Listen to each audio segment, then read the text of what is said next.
우리가 인생 살아가면서 어떤 기념일이 있을 때, 또 특별한 일이 있을 때 늘 특별한 말씀을 듣지만은, 제가 24년 동안 1년에 딱 한 번 헌금 설교했는데 오늘이 그 시간입니다. 근데 제 마음속에 자꾸 성탄에 대해서 말씀을 전하고 싶은 생각이 들었어요. 너무 지금 성탄의 영적인 분위기가 많이 다운되어 있는 상태라 그런지 자꾸만 그 생각이 드는 거예요.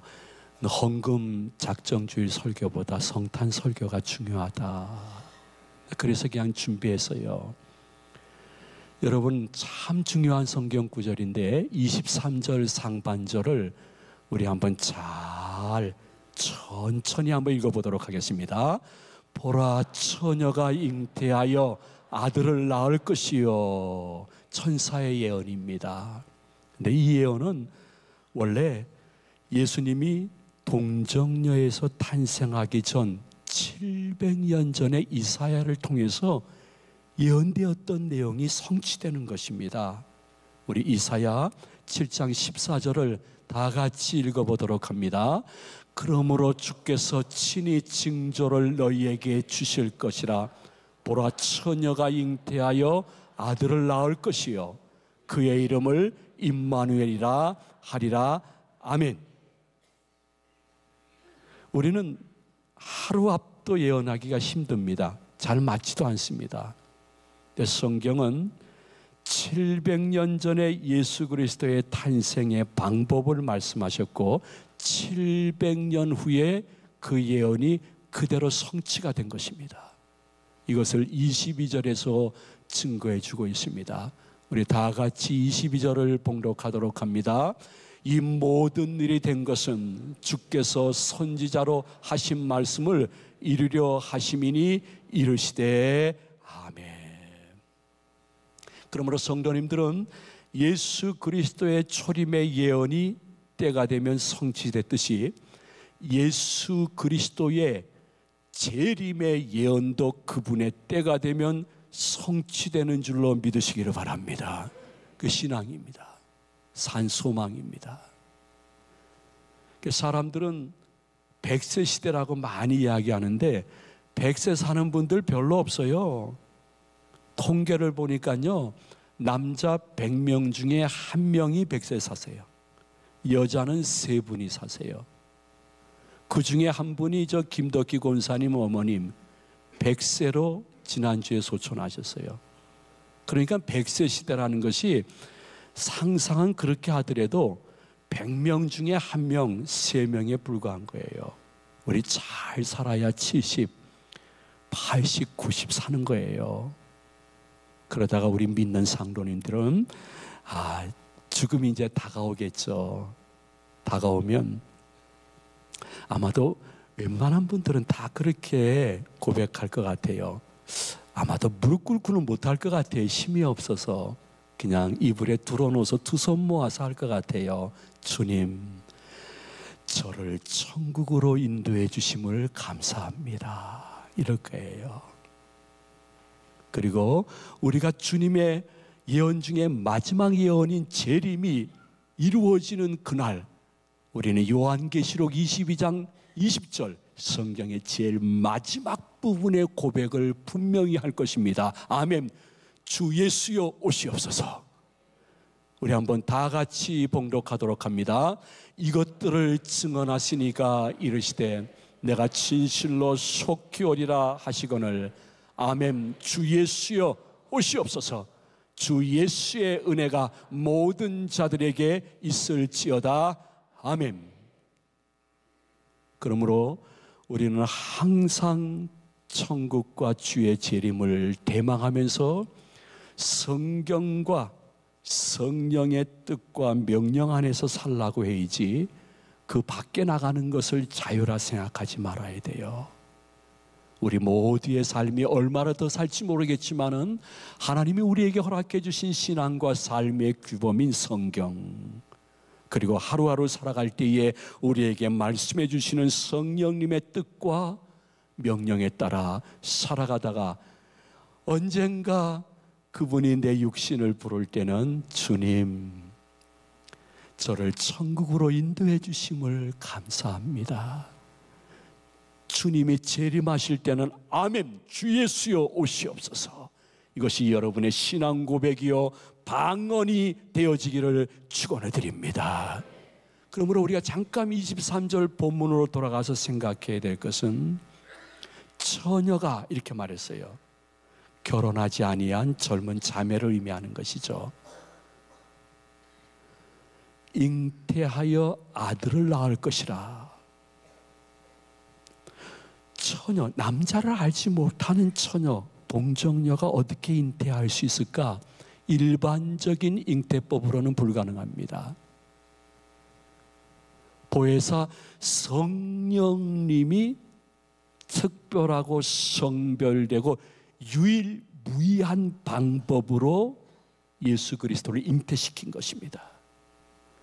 그 말씀을 우리가 한 20절에서 확인해 보도록 합니다. 우리 다 같이 20절 봉독합니다. 이 일을 생각할 때에 주의 사자가 현명하여 이르되, 다윗의 자손 요셉아, 내 아내 마리아 데려오기를 무서워하지 말라.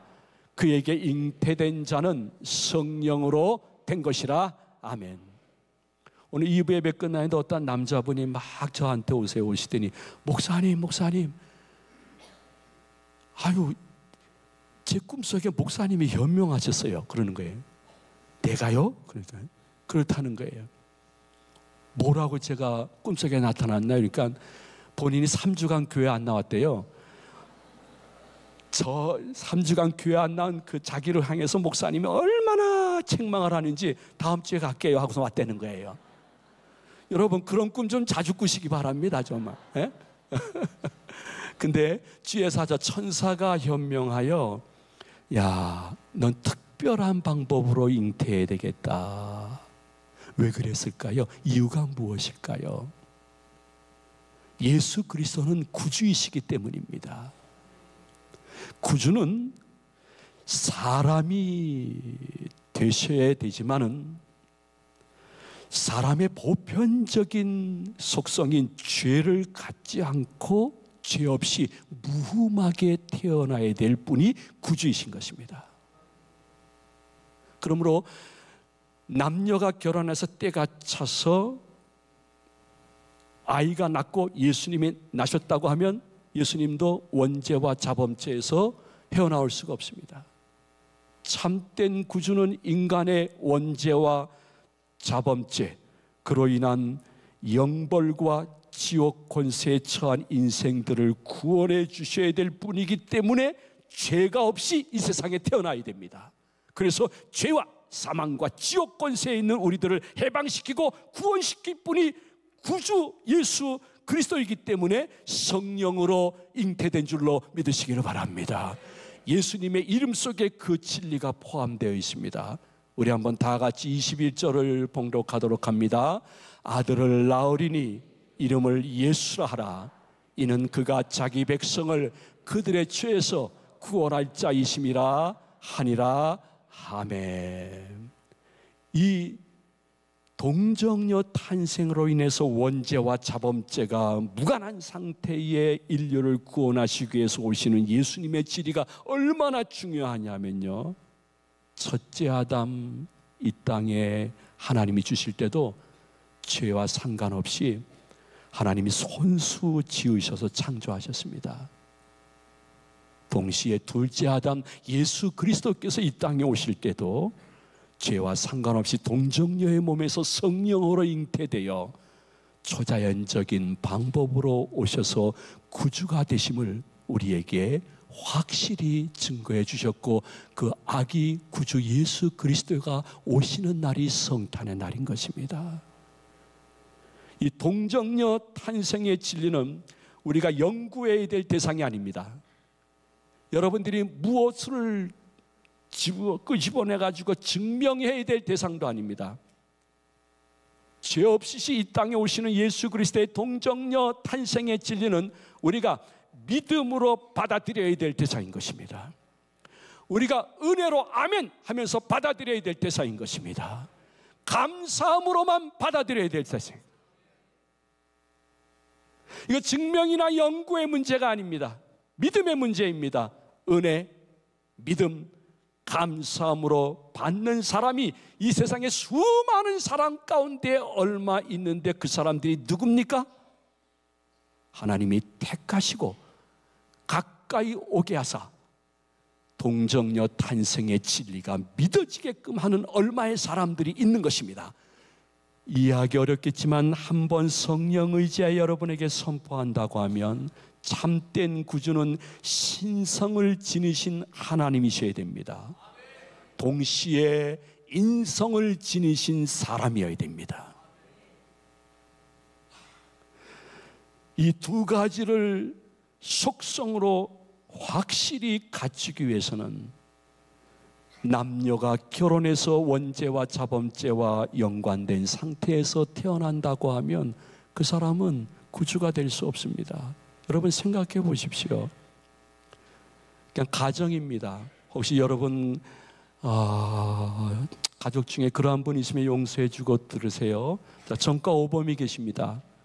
그런데 전과 10범하고 술을 한 잔 마시기로 했습니다. 꺾어지게 마셨습니다. 전과 5범이 너무 기분이 좋았습니다.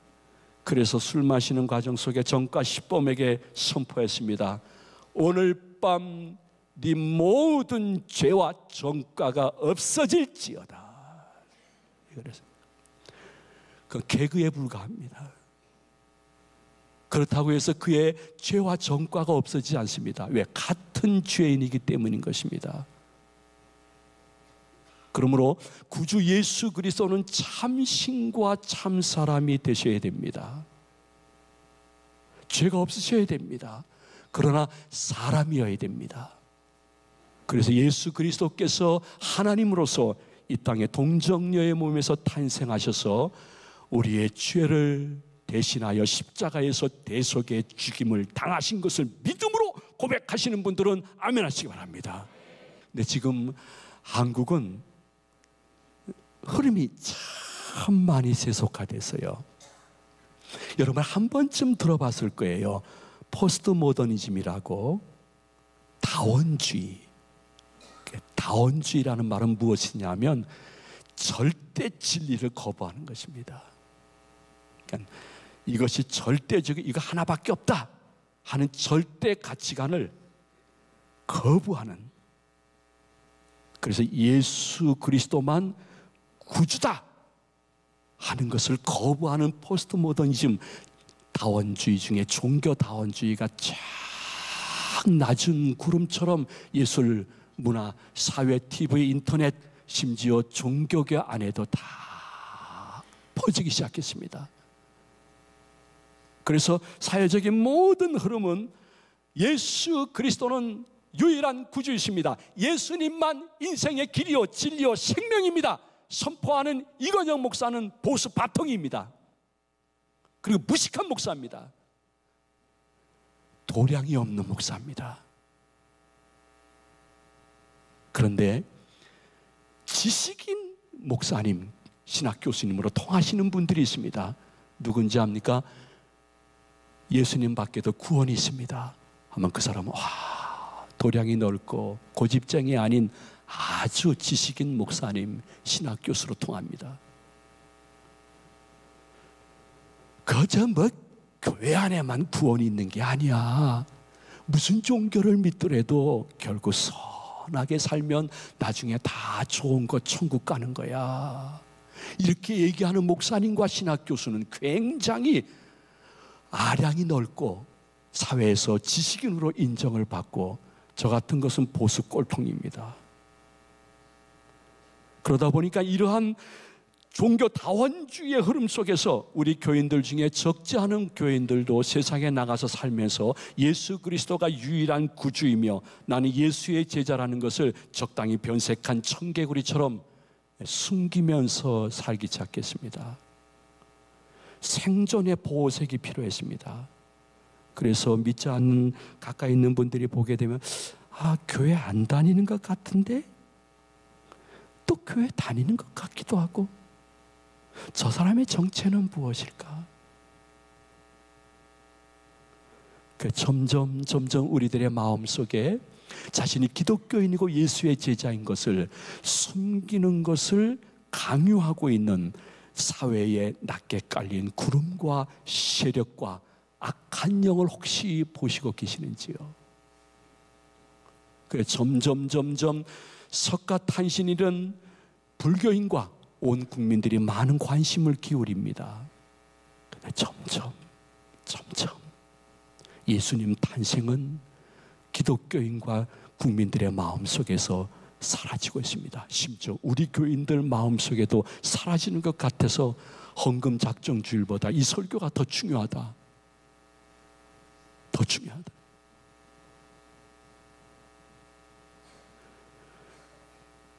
저는 인천에 한 3,000교에서 3,300개 교회가 있다고 통계를 봤습니다. 교회조차 조용합니다. 성탄트리에 대해서 찬반 양론도 있지만은 여러분, 성탄트리라는 것은 신불신망란하고 사람들 마음속에 예수 탄생을 기념하는 작품이구나 다 압니다.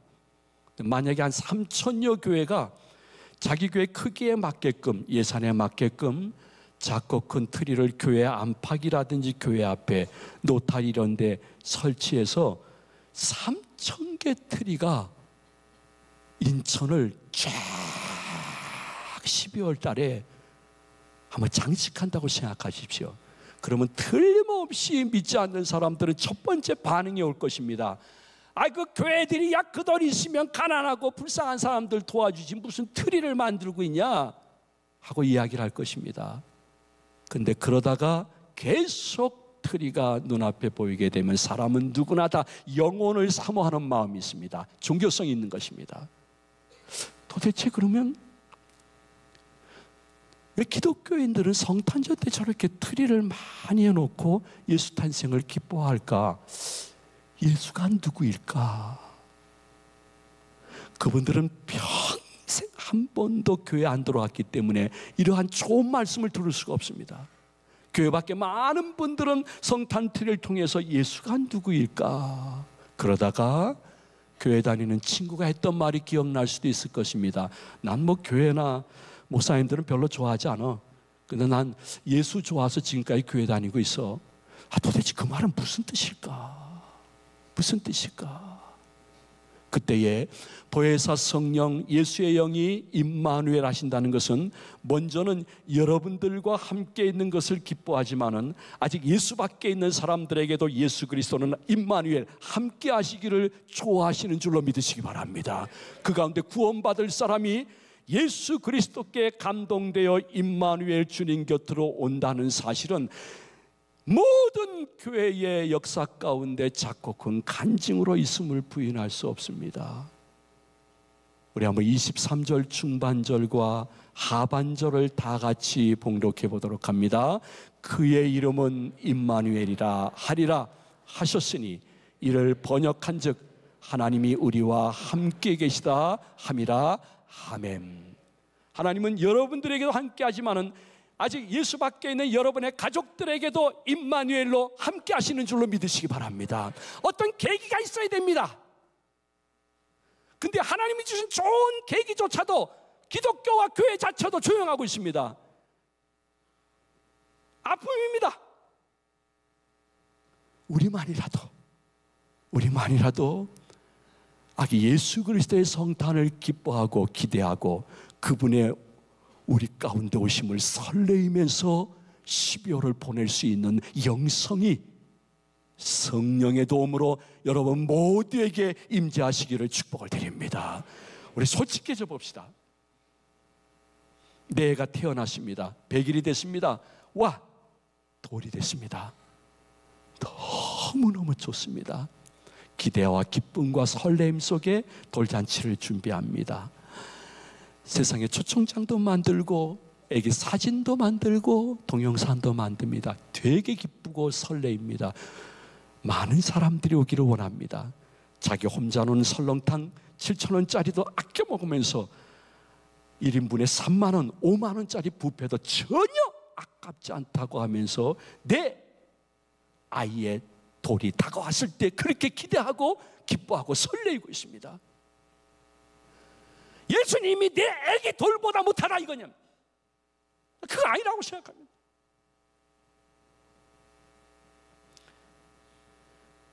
집안 어르신 엄마 아빠가 70 혹은 90이 되었습니다. 70잔치, 90잔치 할 때에 이거만큼은 모든 자녀들이 마음이 하나 되어집니다. 마음이 하나 되고 뜻이 하나 되고 정성이 하나 되고 몸이 하나 되어지고 시간이 하나 되어지고 물질이 하나 되어서 어르신의 70, 90 잔치 때 가가지고 누가 말하지 않더라도 아버님, 어머님 앞에서 무릎을 꿇고 고맙다고 큰 절을 합니다. 여러분, 예수님이 내 어머니, 아버님보다 못하십니까? 아니라고 생각합니다. 억지로 끄집어낸 데서 끄집어질 것은 아니지만은 여러분들이 12월을 보내면서 예수 그리스도의 정체성을 깊게 묵상하면서 돌잔치, 칠순잔치 준비하고 기대하고 기쁨과 설렘 속에 맞이하는 것 이상으로 예수님을 모시고자 하게 되어지면 예수 그리스도가 여러분의 영육 위에 놀라운 치유의 역사를 주실 줄로 믿으시기를 바랍니다. 우리 한번 내 자신을 내 밖에서 한번 생각해 봅니다. 나는 왜 기독교인인데 성탄절이 다가오는데도 설레임이 없을까? 기쁨과 기대가 없을까? 성경적으로 보면 이유는 딱 두 가지입니다. 첫째는 내가 얼마나 용서받지 못할 큰 죄인인 것을 느끼지 않으니까 구주도 별로 필요 없는 것입니다.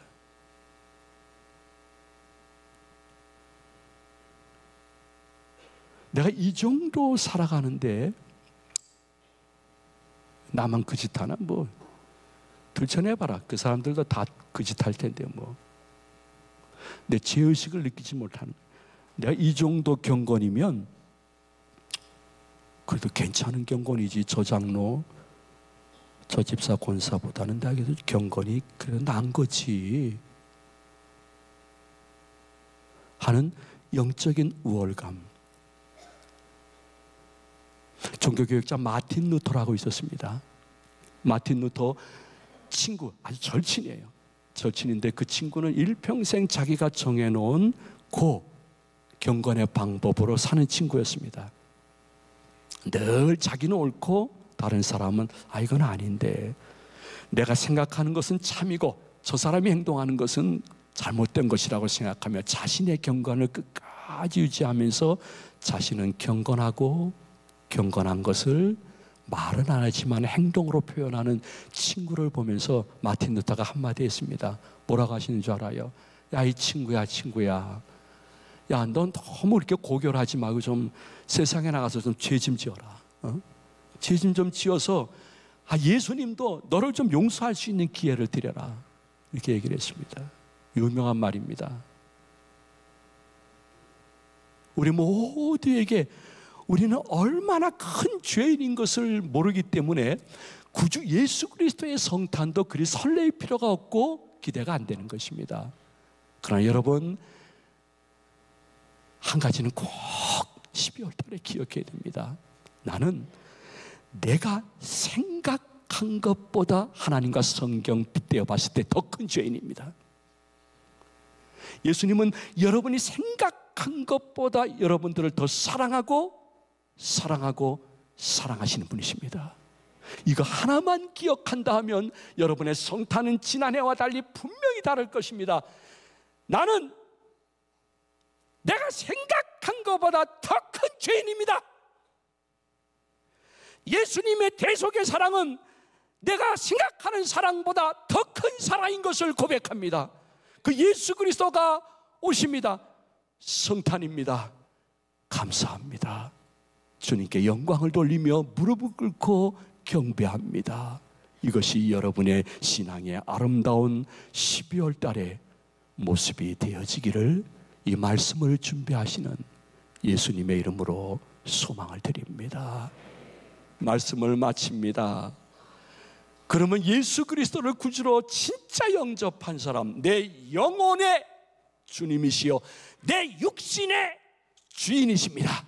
예수 그리스도를 진짜 영접한 사람에게는 증표가 나타납니다. 그 증표가 무엇이냐 하면 웃음과 기쁨, 찬양과 감사합니다. 우리 시편 126편 2절 말씀을 봉독하며 말씀을 마치도록 합니다. 다 같이 봉독합니다. 그때에 우리 입에는 웃음이 가득하고 우리 혀에는 찬양이 찼었도다. 아멘. 웃음과 미소, 찬양과 감사는 그리스도의 제자가 되는 조건이 아닙니다. 그리스도의 제자가 된 결과입니다. 이번 한 주간 여러분 영적 투쟁하십시오. 내게 있는 그 문제, 그 아픔, 아직 응답되지 아니한 괴로움, 그리고 누구에게도 말할 수 없는 인간관계, 혹은 부부관계, 부자관계, 혹은 여러분 나름대로 일하고 있으면서 얻는 여러 가지의 고통 속에서 그것을 바라보면서 계속해서 그 문제를 확대시키는 것을 고만하라는 것입니다. 그리고 이번 한 주간만이라도 나를 위해서 오신 구주 예수 그리스도가 내 영육의 유일한 임마누엘이요 피할 길인 줄로 믿습니다. 예수님이면 하실 수 있습니다. 내가 예수님의 능력을 얻으면 이 변화를 줄 수 있습니다. 역사가 일어날 줄로 믿습니다. 저는 못하지만 예수님은 하실 수 있습니다. 예수님 앞서가 영광 받아 주시옵소서. 주님과 같이 아름답게 동행하다가 어느 날 나도 모르게 전과 달리 이번 한 주간 웃음이 있고 미소가 있고 나도 모르게 찬양이 나오고 감사가 터지는 아름다운 은총과 기적을 경험하시기를 예수 그리스도의 이름으로 축원을 드립니다. 중위층도 축원을 드립니다.